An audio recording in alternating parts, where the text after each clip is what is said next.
At the end of 40 days, Noah opened the window of the ark that he had made and sent forth a raven. It went to and fro until the waters were drained up from the earth. Then he sent forth a dove from him to see if the waters had subsided from the face of the ground. But the dove found no place to set her foot, and she returned to him to the ark, for the waters were still on the face of the whole earth. So he put his hand out and took her and brought her into the ark with him. He waited another 7 days, and again he sent forth the dove out of the ark. And the dove came back to him in the evening, and behold, her mouth was a freshly plucked olive leaf. So Noah knew that the waters had subsided from the earth. Then he waited another 7 days, and sent forth the dove, and she did not return to him any more. In the 601st year, in the first month, the first day of the month, the waters were dried off from the earth. And Noah removed the covering of the ark, and looked, and behold, the face of the ground was dry.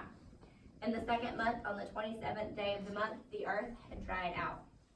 Then God said to Noah, "Go out from the ark, you and your wife and your sons' wives with you. Bring out with you every living thing that is with you of all flesh, birds and animals, and every creeping thing that creeps on the earth, that they may swarm on the earth and be fruitful and multiply."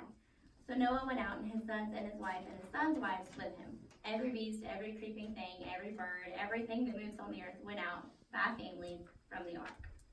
So then they're finally at the end of it.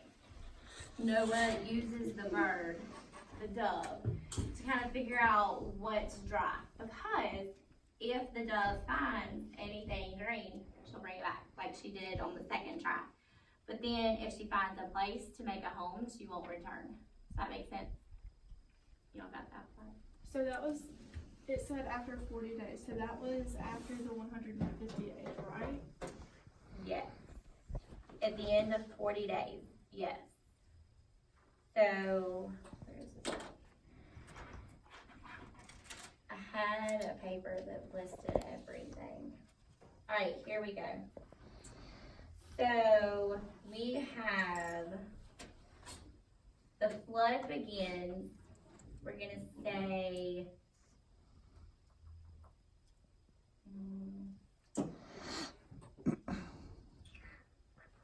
okay. Flood begins on February 17th, the year 600. Okay. This is just a guesstimate. The flood lasts 40 days, ends March 27th of 600. The ark rests on the mountains after the waters prevail, and they're there for 150 days. So the floods were 40 days, the rain. And then they sat there for 150 days.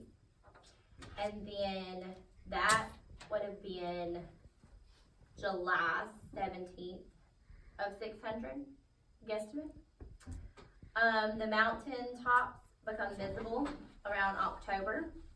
So, did they have months? sort of, yeah. The scholars, these are all what scholars have guessed. These are just estimates based on the biblical text. So after the 150 days, the mountains become visible. And yeah, once the mountaintop becomes visible, 40 days after that is when he sends the raven out. Okay. That makes more sense. Yep. And then a week from then, he sends the dove. And then a week from that is the dove's second flight. And then a week from that. So yeah, you have the 40 days of rain, 150 days on the mountaintop. Once he sees the mountaintop after the 150 days, there's 40 more days. So they were there for a long time. That's at least a year, right? So like when God shut them in, could they like open windows and stuff, or was like everything just shut from them? No, it said that he opened the window. I Yeah. wasn't sure like if that's after. Yeah, that's a little confusing. But it said that Noah opened the window, so I guess they could open the window.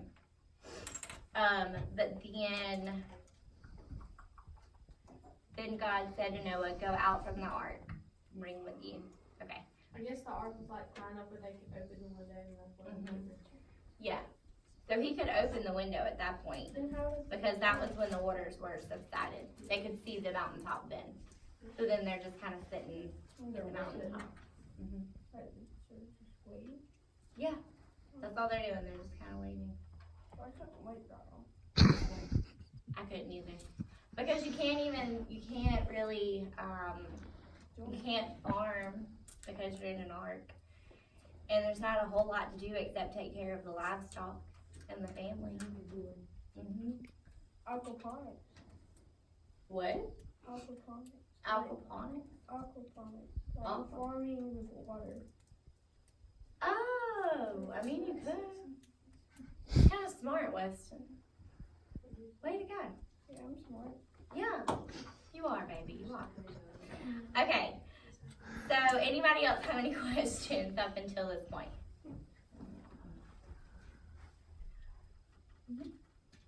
All right.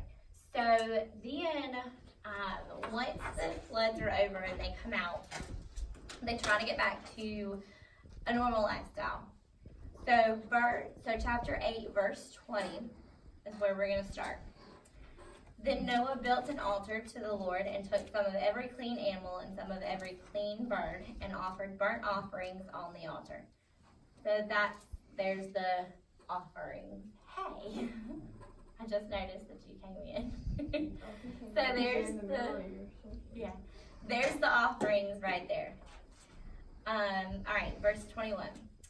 And when the Lord smelled the pleasing aroma, the Lord said in his heart, I will never again curse the ground because of men, for the intention of man's heart is evil from his youth. Neither will I ever again strike down every living creature as I have done. While the earth remains, seed time and harvest, cold and heat, summer and winter, day and night shall not cease. So that's where God, that's where he promises that he won't ever do that again. He'll never get upset again. It's kind of like, parents, we can relate to it pretty easy because we say and do stuff to kind of discipline you guys. And then whether or not you believe us, we feel bad afterwards. We look back and we're like, okay, maybe we were a little harsh. I know I do it sometimes. And I feel like that's God's... No, no time. I feel like that's where God is. He got upset and he was disappointed. I know you guys have heard that word a lot. Disappointed.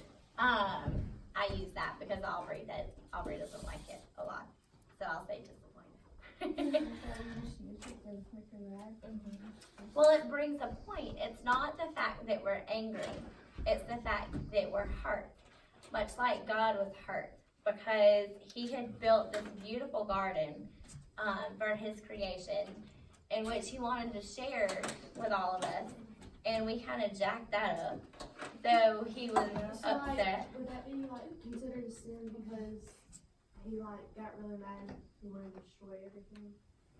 Well, it kind of makes God a little more human to us. We can kind of relate to him a little bit. Does that make sense? Oh, I wouldn't really say sin because God he can't be with sin. He's God. He won't sin and he can't associate with sin. But it's the human side. See? Does that make sense to you guys? Makes him a little more real to us. And in return, relate to us a little bit. So maybe that's why it was so easy for Jesus to kind of feel those human shoes.